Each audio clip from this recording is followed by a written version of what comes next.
We all love art. We love the stories that are told, the messages that are conveyed, the narratives that are developed. We love those intimate moments where it feels like our lives are at stake, that there's something to gain yet so much to lose. But we also love the excitement, the fear, the laughter, the shock, the happiness, the sadness. We love when art moves us. We love when art reveals the hidden parts of us, even if at times, art can be uncomfortable.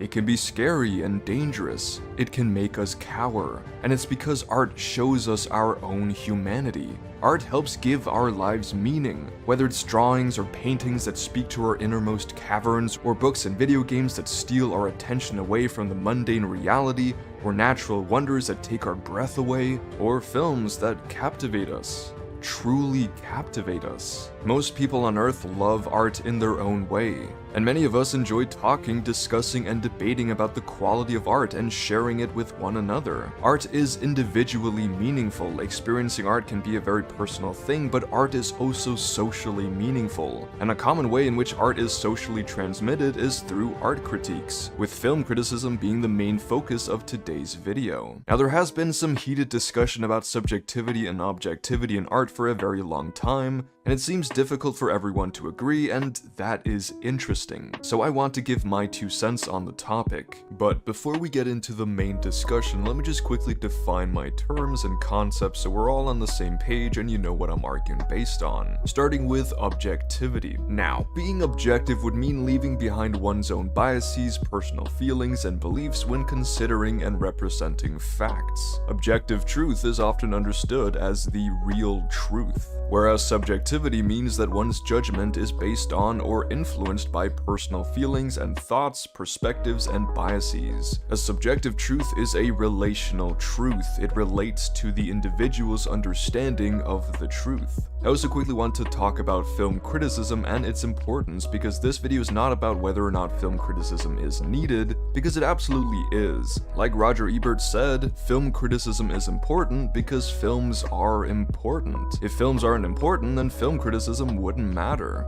I think that film criticism, whether it's film critics or the general population talking about movies, is a vital aspect of art. Pragmatically, it serves as a way to inspire artists as well as informing the individual about a certain film, but it also works as the connective tissue that binds art and humans together. It's not always enough to simply experience art, we also need to form our own opinion or perspective of the art, because art exists both from the artist's perspective and the perspective of the admirer. This cycle creates more art and helps art develop, so I'm absolutely for film criticism and discussion. And whether or not we agree with the objective argument or the subjective argument doesn't really matter. Film criticism is important and necessary. This video is rather about how I think we should be critiquing films, and I want you guys to add to this discussion down in the comment section. We'll start with talking about the objectivity argument, and then the subjective argument, and eventually we'll discuss them in relation to one another. Leave a like if you enjoyed the video, subscribe if you want more, and check out my memberships for some cool perks. But let's delve deep into the art of film criticism. Now, starting out with the argument of objectivity, this is when we critique a film or art by removing our own biases and keeping an open-minded perspective of the media in question. Typically, a person can watch a movie and say that objectively a lot of effort has gone into this movie. The script is logically consistent and the narrative is structured well. The acting is realistic, the cinematography and the way the movie is shot is well done. It highlights some relevant themes. The costume designs, practical and visual effects, and music are all technically well executed, and a lot more that an experienced film critic can exemplify that I perhaps don't really have the capabilities to do just yet. See, a lot of the objective argument is built around art being a subject, as a field of study where there definitely is freedom in how you want to express yourself in the art, but there are also standards. There are some rules and standards of quality that, when done right, are heavily associated with perceived quality and success of the art. As a film student, you learn that filming a scene is not just about holding a camera and pointing it at some actors. There's a whole lot that goes into holding a camera. What perspective are you filming from? What's the distance from the camera to the actors? What's the camera focusing on? What's happening in the front of the shot, middle of the shot, and back of the shot? Is the camera static or dynamic? What's the lighting in the scene like? And of course, how does this all relate to the story being told? There are standards for how good filming is done in cinema, and there are standards and characteristics of quality for pretty much every aspect of filmmaking. In some ways, art and film can be thought of as a science, or at the very least, a field of study that can be tackled with an objective approach. Some movies are generally thought by most people to be really well-made movies, while others are pretty universally disliked. However, there are still plenty of people who think The Godfather is a bad movie and that Transformers: Revenge of the Fallen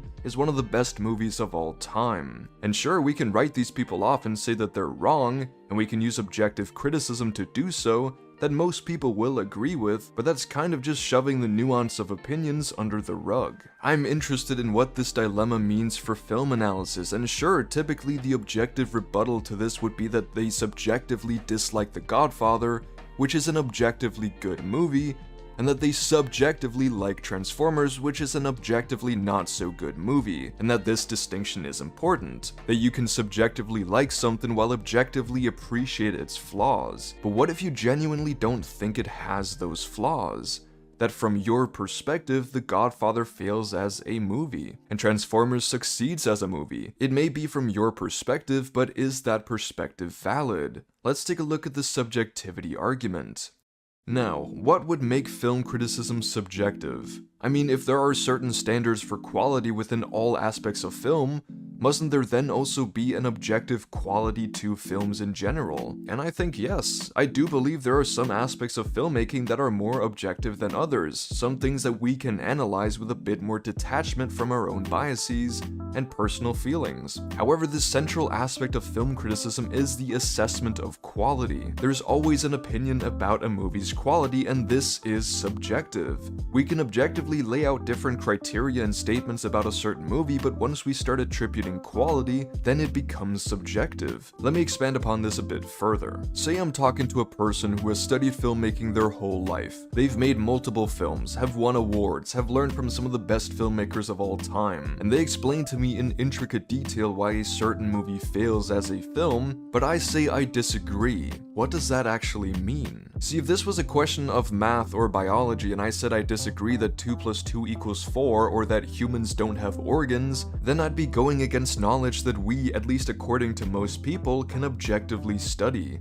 Any attempt at testing whether 2 + 2 = 4 has come out with the same result, and the same is true for whether humans have organs, where to be fair there may be some outliers of people missing certain organs, but in general the statement humans have organs is objective. Any attempt to falsify these claims would fail. Naturally, we humans might be wrong about everything we know. We could have interpreted the world falsely, but there's still a real world that we're studying. However, film is not math or biology. It's not a science in the same way. It's an art, and art is a purely human creation. This is a vital aspect of this debate because sure, if art was a universal thing that exists outside of human interpretation, then we could attribute objective truth to it similar to how we do with math or biology. However, I believe that art is an intrinsically human phenomenon. We made art. Sure, the paper and paint in a painting is tangible in the real world, and a movie is a real reflection of light that comes from a real video player and is projected onto a real television.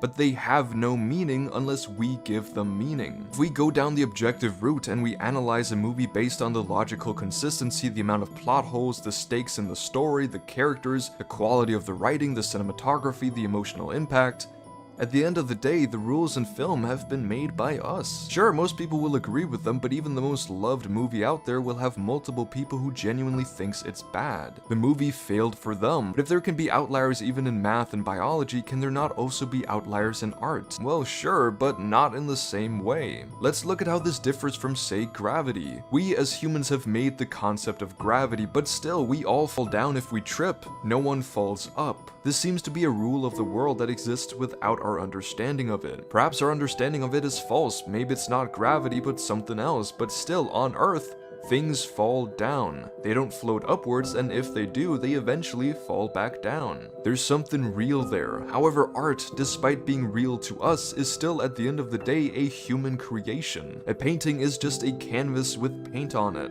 A film is just some lights reflected off a surface, yet it still has meaning to us. But is this meaning universal?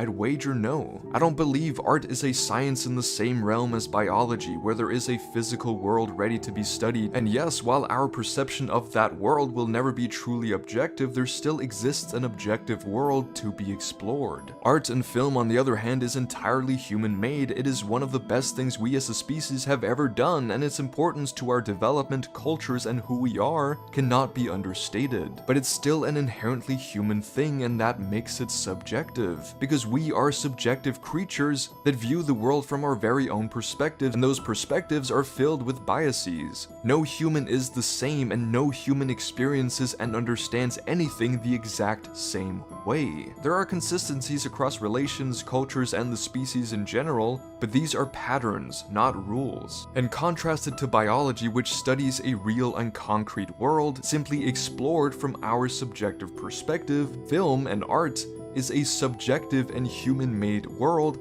that is also explored from a subjective perspective. Ultimately, people can say all they want that a certain movie is objectively the best, but if you don't enjoy it, then it's not a good movie for you. That movie failed to be meaningful to you, and that in of itself is meaningful. The subjective aspect of film and art is vital, way more important than the objective aspect, because that's where the meaning of art is really developed, in the subjective world of the artist, and in the subjective world of the viewer. However, if art is just subjective, then what is the point of analyzing films and art? Why do we even like talking and debating and arguing about art if it's all just meaningless? But that's the point. It's not meaningless. And that's the last thing the subjective argument should be arguing. Art and film is meaningful because we give it meaning.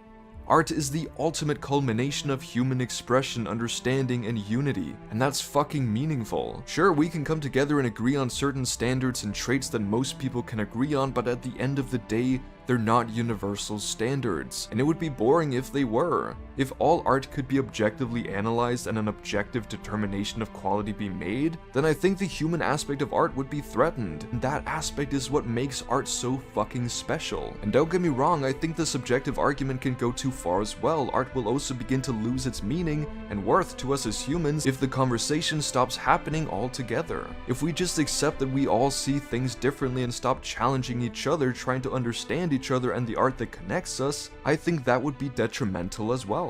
I don't think there's such a thing as true objectivity. No human opinion will ever be 100% objective. It's just not possible. Everything we think or do is somehow influenced by our biases. However, one can try to be more objective when viewing and critiquing a movie, trying to be more aware of one's own personal feelings, beliefs, and biases, and attempting to detach oneself from the review and using the widely agreed upon standards of filmmaking to critique a movie in a fair and somewhat unbiased way. Again, I don't think this is truly possible, but I can definitely see the argument for attempting to be more objective in our assessments of art. And this is where the objective side of the debate might launch a counter-argument towards the subjective viewpoint, because there must be a universal component to storytelling in art, right? Because why else is it that so many pieces of art and stories resonate with so many people, while others are forgotten and lost in the depths of mediocrity? I mean, films like Shawshank Redemption, The Lion King, Lord of the Rings are objectively better films than Disaster Movie or Battlefield Earth, right? This is where an interesting argument was presented to me in this video. He asked the question, could anyone make this thing in front of me without some level of artistry or skill? If yes, then is it really art? And if not, then it is art, right? I think this standard is an interesting concept and will work pretty well in most situations. I mean, I'd be much more likely to pull off Disaster Movie than Shawshank Redemption, and while I think this point is still a little bit reductive and prone to exceptions of human subjectivity, I do think the artistry aspect is important, because there is artistry that goes into art. If I went out and directed my own movie right now, I don't think I have nearly the artistic talent, creativity, and years of studying the art that, say, Martin Scorsese does to make a movie at that level. I'm sure the large majority of people would like his movie way better than mine. Probably not all, there will always be outliers, but there seems to be some common standards and technical criteria for quality that determine which stories are appreciated and loved, and which ones aren't. However, a lot of this debate revolves around the question of whether these standards are universal. I'm sure we each have our own thoughts on that, so I'd love to hear whether you think art has an objective, universal standard, or a subjective and human-based perspective, or maybe a mixture of both. Let me know down below. However, I want to turn this on its head a bit and ask, does it matter how we critique art? And I think based on this video and the endless debate surrounding the topic, we can quite comfortably say, yes. It does matter. It matters to us. We each have our own thoughts on the objectivity versus subjectivity debate. However, this section is the most important part of this video because let's talk about how to move on from here. Because there seems to be a little bit of a stalemate. How do we address this debate and some of the conflict that exists? And I think to start off with, most of the conflict we see coming from the debate is due to a misunderstanding between the sides. Someone who leans on the objective argument may see the subjective argument as being that film criticism and analysis of art is useless because we all just have our own opinions and perspectives, and so without any objective basis to go off of, there's no point in talking about movies other than a simple, hey, I like this movie. Oh cool, I didn't.